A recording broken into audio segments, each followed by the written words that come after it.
प्रज्ञा प्रजागृतिं नीता चेतु विनिर्मलीकृतं नमोस्तु गुरुवे तस्मै अभिन्नाय ममात्मने अभिन्नाय ममात्मने। परम श्रद्धास्पद परम पूज्य आचार्य प्रवर के चरणों में अभिवंदना। आदरास्पद मुख्य मुनि प्रवर साध्वी वर्याजी, साधु साध्वी वृंद, उपस्थित धर्म परिवार।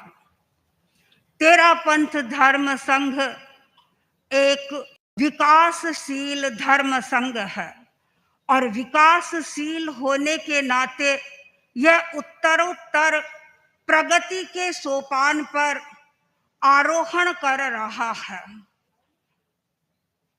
हम सुन रहे हैं आचार्य भिक्षु ने तेरा पंथ की इस भूमि में विकास के बीजों का वपन किया था और श्रीमद जयाचार्य विकास के पुरोधा पुरुष बन गए। और परम पूज्य आचार्य महाप्रज्ञ जी फरमाते थे, आधुनिक युग में तेरा पंथ धर्म संघ के विकास के मंत्र दाता हैं परम पूज्य आचार्य कालूगणी। परम पूज्य आचार्य कालूगणी ने तेरा पंथ धर्म संघ को मध्य जैन विद्या प्राच्य विद्याओं के अध्ययन के माध्यम से संस्कृत और प्राकृत भाषा के माध्यम से मध्यकालीन जैन युग तक पहुंचा दिया और उन्होंने आधुनिक विकास के नए क्षेत्र में भी संघ को प्रविष्ट करा दिया। गणाधिपति गुरुदेव श्री तुलसी विकास के सलाका पुरुष थे। उनकी सृजनात्मक प्रतिभा थी, उनकी कल्पना शक्ति बेजोड़ थी और वो संघ के बारे में नए नए सपने लेते रहते थे। और उनके विकास की कहानी अभी आपने साध्वी वर्या जी के माध्यम से सुनी और हमारे विकास परिषद के सदस्यों के माध्यम से भी आपने सुने। आचार्य तुलसी ने तेरा पंथ धर्म संघ में विकास जो करवाया वह वर्तमान की समस्याओं के संदर्भ में है। आचार्य श्री तुलसी ने देखा देश स्वतंत्र हो गया, लेकिन अब भी देश उन्नति नहीं कर रहा है। देश को अपेक्षा है कि देश में प्रामाणिकता आए, देश में नैतिकता आए और इन्हीं मूल्यों को प्रतिष्ठित करने के लिए गुरुदेव श्री तुलसी ने अनवरत आंदोलन का प्रारंभ कर दिया।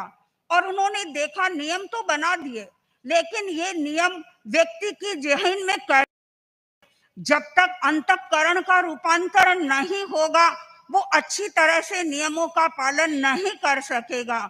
और वर्तमान का युग तनाव का युग है। चारों ओर व्यक्ति ये अनुभव कर रहे हैं कि हम तनावग्रस्त हैं। तो तनावग्रस्त मानव को मुक्त करने के लिए गुरुदेव श्री तुलसी ने एक नया और चिंतन किया और वह चिंतन था प्रेक्षा ध्यान के संदर्भ में। और आज प्रेक्षा ध्यान की वह पद्धति हिंदुस्तान में चल रही है और हिंदुस्तान के बाहर भी अनेक लोग प्रेक्षा ध्यान के द्वारा अपनी जीवन का रूपांतरण कर रहे हैं, अपनी समस्याओं को समाहित कर रहे हैं। और गुरुदेव श्री तुलसी ने जब देखा कि शिक्षा जगत में अनेक प्रकार की समस्याएं आ रही है तो उन समस्याओं का हम समाधान कैसे करें, और शिक्षा जगत की समस्याओं को समाहित करने के लिए उन्होंने एक नया और प्रकल्प प्रस्तुत कर दिया जीवन विज्ञान के माध्यम से। और जीवन विज्ञान एक ऐसा उपक्रम है जिसके माध्यम से हमारे विद्यार्थी संस्कारी बन सकते हैं और विद्यार्थी यदि हमारे बनेंगे तो अच्छे राष्ट्र का भी निर्माण हो सकता है। तो गुरुदेव श्री तुलसी ने इन सब विषयों के बारे में खूब गहराई से चिंतन किया। तेरा पंथ का विकास हुआ और विकास का एक बहुत बड़ा माध्यम है दीक्षा। तेरा पंथ धर्म संघ में जो दीक्षाएं हुई है सामान्य दीक्षाएं नहीं, अनेक ऐसे बालक बालिकाएं आए हैं जो तेजस्वी थे।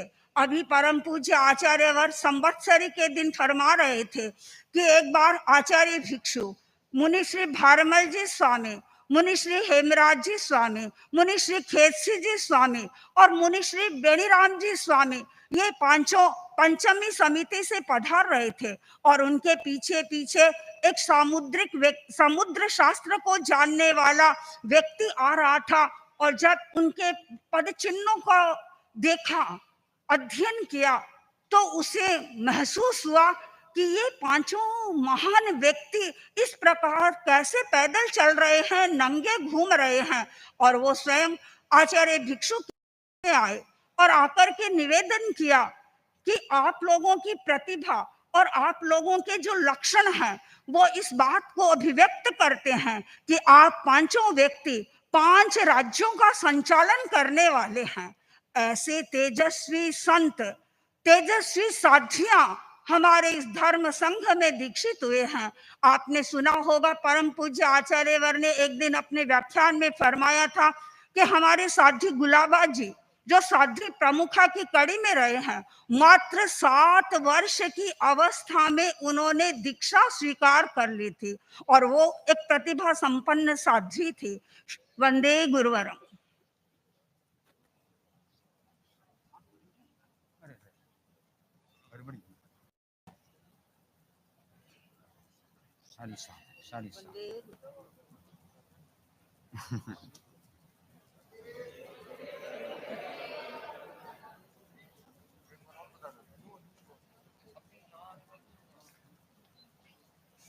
भंते।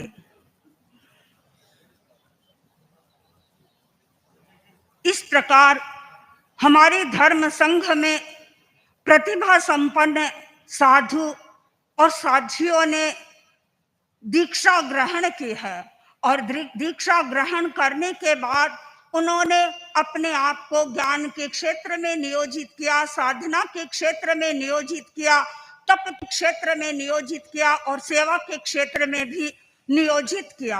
और वर्तमान में भी हम देखते हैं दीक्षाएं आचार्य वर्ग की सन्निधि में अनेक बार होती रहती है, लेकिन जब कभी भी दीक्षा का अवसर आता है लोगों के मन में आकर्षण रहता है।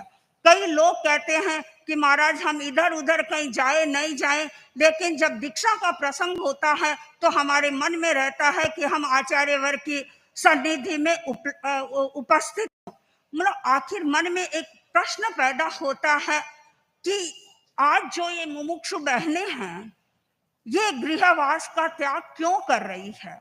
यह प्रश्न एक मेरा नहीं है, अनेक लोगों के मन में ये जिज्ञासा है कि ये गृहवास का त्याग क्यों कर रही है। और ये प्रश्न आज का नहीं है, आगमकालीन प्रश्न है। भृगु पुरोहित के दोनों पुत्र जब दीक्षा के लिए उद्यत हो गए तो उनके पिता ने उनके सामने प्रश्न किया कि तुम दोनों आखिर गृहवास को क्यों छोड़ रहे हो। तुम्हारे घर में किसी प्रकार की कोई कमी नहीं है, तुम्हारे परिवार में वैभव है, सब कुछ है, सुख सुविधाएं हैं, तुम इन सुख सुविधाओं को छोड़ करके क्यों इस संयम के कंटीले राजमार्ग पर आगे बढ़ रहे हो। तो भृगु पुत्रों ने अपने पिता को निवेदन किया कि हम एक लक्ष्य से घर छोड़ रहे हैं और हमें यहाँ अन्य वातावरण दिखाई दे रहा है। उन्होंने एक श्लोक के माध्यम से अपनी बात को अपने पिता के चरणों में प्रस्तुत किया। उन्होंने कहा, असासयं दत्थु इमं विहारं बहु अंतरायं नय दीह माहु तम्मा गिहंसी नरैं लभामो। उन्होंने 3 हेतु बता दिए गृहवास छोड़ने के। पहला हेतु बता दिया कि गृहवास है वह अशाश्वत है, यानी एक दिन तो यहाँ से इसको छोड़ करके हमें जाना है। दूसरी बात बताई बहु अंतरायं, यानी भोग जो हम भोग रहे हैं उनमें भी अनेक प्रकार के विघ्न हमारे सामने आ रहे हैं, बाधाएं आ रही है, तो फिर हम इस गृहवास में क्यों रहे। और तीसरी बात जो बहुत महत्वपूर्ण है, उन्होंने कहा नय दीह माऊ, हमारी आयु है वो भी बहुत लंबी नहीं है, बहुत अल्प समय हमें इस मनुष्य जन्म का मिला है, तो इस मनुष्य जन्म के स्वल्प समय को हम क्यों भोगों में बर्बाद करें। और ये तीन हेतु है, यानी अशाश्वतता, दूसरी है बहुविघ्नता और तीसरी है आयुष्य की अल्पता। और इन तीनों कारणों से हम घर छोड़ रहे हैं। सचमुच जब व्यक्ति के मन में सत्य के प्रति आकांक्षा होती है, जब वो सत्य को जानना चाहता है, तो उसके चिंतन का सारा कोण बदल जाता है और वह दीक्षा लेने के लिए आतुर हो जाता है। दीक्षा के बारे में बताया जाता है कि व्रतेन दीक्षा मापनोति, यानी एक व्यक्ति दीक्षा लेता है, इसका अर्थ है कि वह व्रतों को अपनी जीवन में स्वीकार कर रहा है, यानी वह असंयम जीवन से संयममय जीवन की ओर प्रस्थान कर रहा है। वह सुविधावादी जीवन को छोड़ करके कष्ट के मार्ग पर वह आगे बढ़ रहा है। भौतिकता को छोड़कर अध्यात्म की जगत में वह प्रवेश कर रहा है। भारतीय परंपरा में संन्यास का बहुत महत्व रहा है। परिव्राजक लोग प्रव्रज्या ग्रहण करते थे, उनकी अपनी एक अवधि थी। उनको कहा जाता है कि 20 वर्ष से पहले किसी को परिव्राजक नहीं बनाया जाता। और वैदिक परंपरा में भी संन्यास के लिए कहा जाता है कि जब अंतिम समय हो तब व्यक्ति को संन्यास ग्रहण कर लेना चाहिए। और जैन परंपरा में बताया जाता है, आचारांग में बताया गया है, जामा तिन्नी व्याह्या, यानी दीक्षा के 3 अवस्थाएं हैं। पहली अवस्था है 8 वर्ष से 30 वर्ष तक की। दूसरी अवस्था है वह है 31 से 60 वर्ष की। और तीसरी अवस्था है 61 वर्ष से यावत जीवन की। और आज परम पूज्य आचार्यवर जिन 2 बहनों को दीक्षा दे रहे हैं, वे बहनें प्रथम वय में ही दीक्षित हो रही हैं।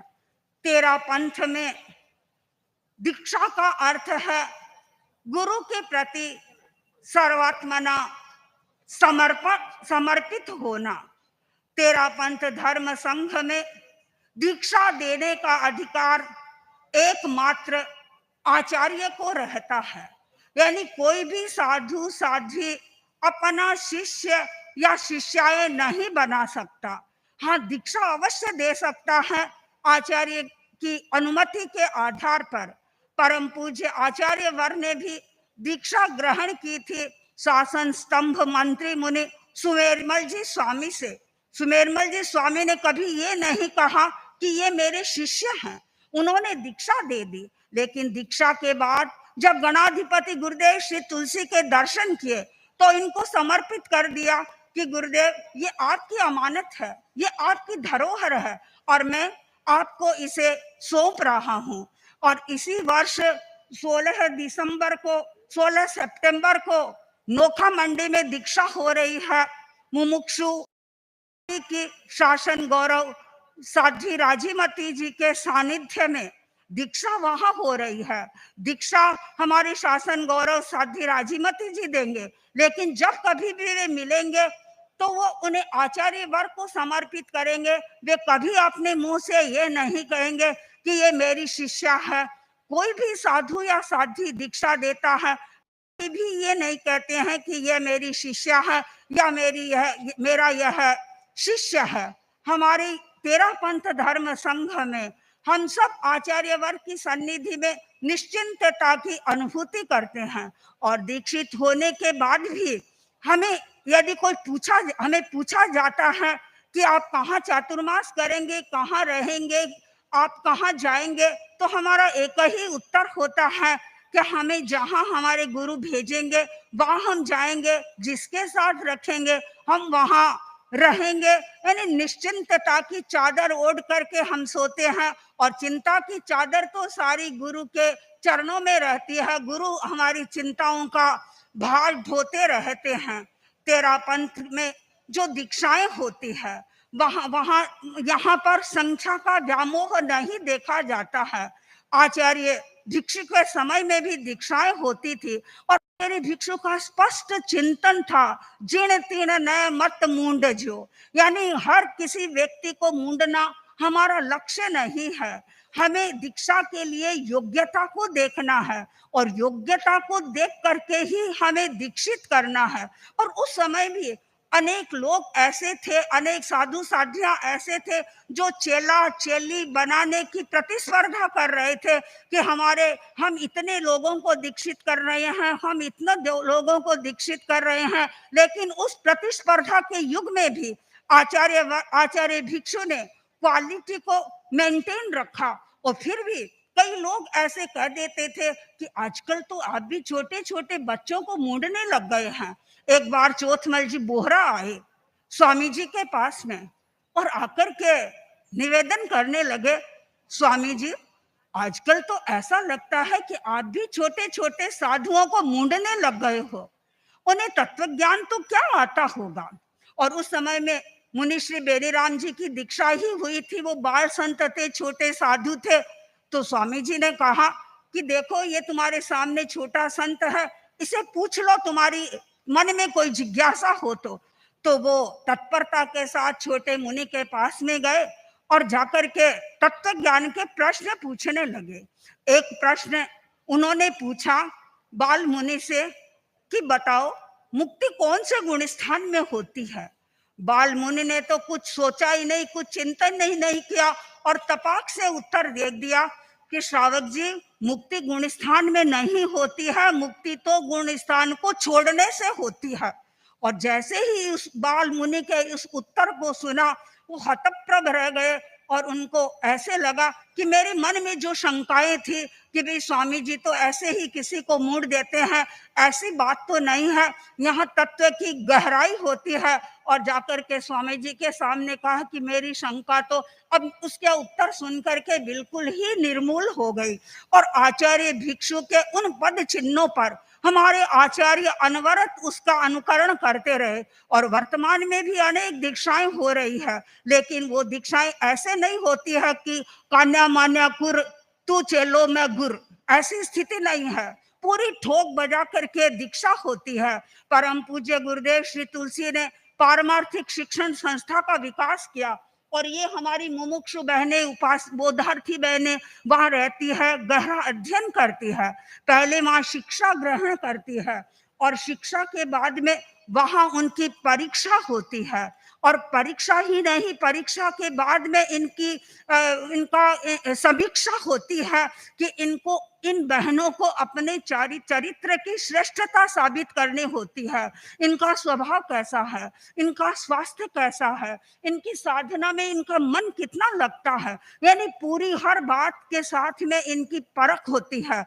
और परख होने के बाद में साध्वीवर्या जी निवेदन करती हैं गुरुदेव से और इनकी फिर दीक्षा होती है।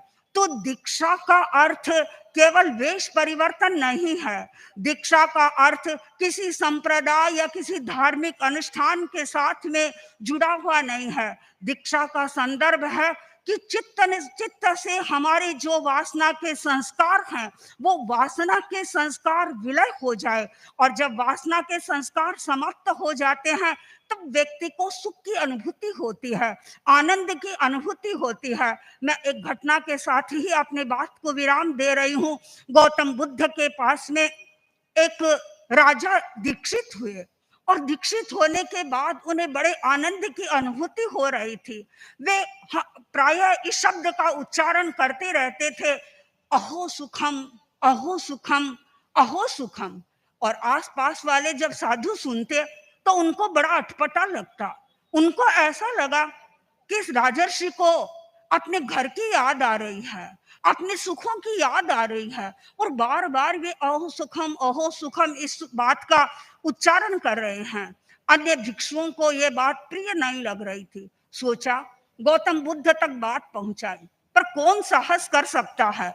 फिर निर्णय किया कि कोई बात नहीं है, हम आनंद के पास पहुंचे। आनंद गौतम बुद्ध का प्रिय शिष्य था। आनंद के पास में पहुंचे और जाकर के सारी स्थिति का निवेदन किया। ये राजर्षि दीक्षित तो हो गए हैं लेकिन अपने भोगों को बार बार याद कर रहे हैं, अहो सुखम, अहो सुखम, ये अच्छी बात नहीं है। और आनंद ने सारी बात को गौतम बुद्ध के चरणों में निवेदित किया।